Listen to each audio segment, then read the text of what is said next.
2 days after the gruesome discovery, the mystery surrounding the body found in a hotel water tank in Los Angeles remains unsolved. Elisa Lam's corpse floated within a water tank on the roof of the Cecil Hotel for up to 19 days as visitors used the water for drinking, bathing, and toothbrushing.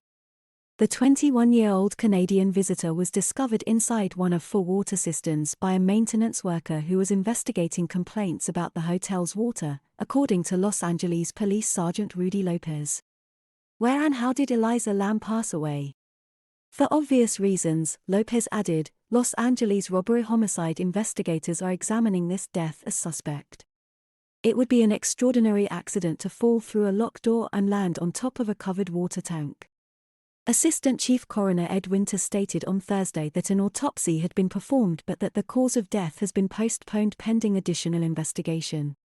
It can require 6 to 8 weeks.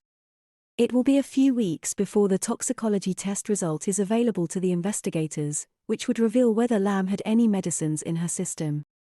Any signs, wounds, or bruises could indicate Lam was murdered somewhere and her body was put into the tank. Lam may have drowned if there was water in her lungs, but that may not explain why she was in the tiny tank. Security camera footage of Lam on a hotel elevator on the day she was last seen provides one piece of information.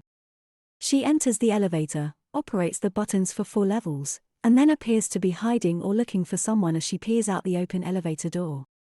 Lam, who is wearing a red sweatshirt, occasionally exits the elevator before getting back in and pressing the buttons once again. She then makes a hand motion outside the open elevator doorway and appears to walk away. According to police in her native Vancouver, British Columbia, Lam checked into the Cecil Hotel on January 26, 5 days earlier, on her way to Santa Cruz, California. Why was Lam so difficult to find? Early in February, Lam's parents filed a missing persons report for the University of British Columbia student. At a news conference in Los Angeles on February 6, police revealed that her daily contacts home ceased on January 31. The case may have received more attention than the majority of the several thousand missing person reports made in Los Angeles each year because it was an international case and her parents and sister traveled to California in search of answers. After a thorough search of the hotel, which included a climb to the roof with a police search dog, Lopez claimed there was still no evidence of Lam. Sabina and Michael Bohr, a British couple who stayed at the hotel for 8 days before departing on Wednesday, claim that strange things started happening with the hotel's water supply later in the month. At times, the water pressure was barely a trickle. Sabina Bohr said, "The shower was terrible. When you turned on the faucet, the water initially became black for 2 seconds before returning to normal." Bohr complained that the tap water tasted awful. "It tasted incredibly strange, sugary, and revolting. It has a pretty odd flavor. I hardly know how to explain it." But they didn't complain for a week. "We never gave it much thought," she said. "We assumed it was just how things were here." It makes Michael Bohr sick knowing what they know today about the water that they didn't know then. It truly makes you physically ill, but you also feel it psychologically. You give it some thought, and it's not good. Eventually, the hotel's maintenance division looked into the water issue and dispatched a worker to inspect the tank, according to the police. The dead body of Lam was seen at the bottom. A diligent family. According to records, according to Randy Schmidt, a spokesman for the University of British Columbia, Lam was enrolled in a class in August but not this year. "Unfortunately, we are at a loss for words beyond expressing our sincere condolences to the family," added Schmidt.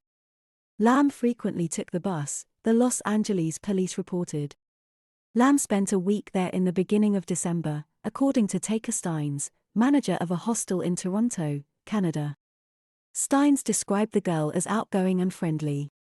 In Burnaby, British Columbia, flowers and banners were left outside the Lam family restaurant on Thursday.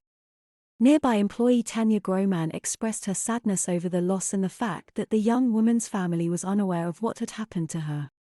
"They work really hard as a family." She told CNN affiliate CTV that they had immigrated here. "They have been employed in the community for 9 years. They are morally upright." Why did the hotel stay open following the discovery? In the hours following the removal of Lam's body from the water tank by firefighters, more visitors kept booking rooms at the Cecil. But the hotel required each visitor to sign a release discharging it from responsibility if they fell ill. According to the hotel's press release, you do so at your own risk and danger. It stated that guests who have already paid for their rooms will not receive refunds if they check out. On Wednesday and Thursday, CNN's persistent calls to the hotel seeking comment went unanswered. Even though the water source was immediately tested, the Los Angeles Public Health Department instructed the manager they may continue operating as long as they offered bottled water and informed customers not to drink the tap water.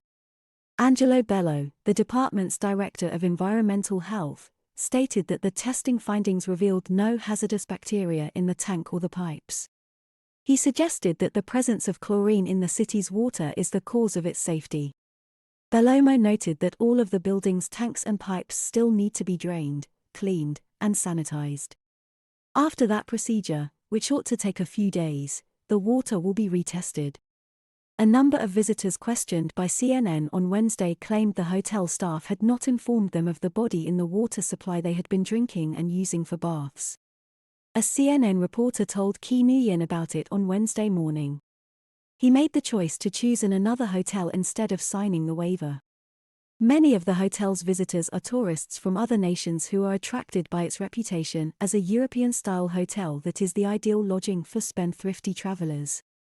However, they would learn that the Cecil was the former temporary residence of at least 2 convicted murderers, including Night Stalker serial killer Richard Ramirez, if they rode Kim Cooper's tour bus around the neighborhood. During his murderous rampage in the 1980s, Ramirez paid $14 per day to reside on the 14th floor, according to Cooper. When you phone the Cecil Hotel and are put on hold, you'll hear that it's in the midst of the activity, allowing our guests to appreciate the city and the surrounding locations that make Los Angeles famous. In reality, the hotel is only a few blocks from the notorious Skid Row neighborhood in downtown Los Angeles, but it is 16 miles from Santa Monica's beaches, 8 miles from the Hollywood Walk of Fame, and 12 miles from Beverly Hills' opulent streets, which are prominently displayed on the Cecil's website. You'll have to wait until the next month to make a reservation at the Cecil. The hotel is sold out until March 1st, according to the website. Then, a room can be reserved for $65 per night.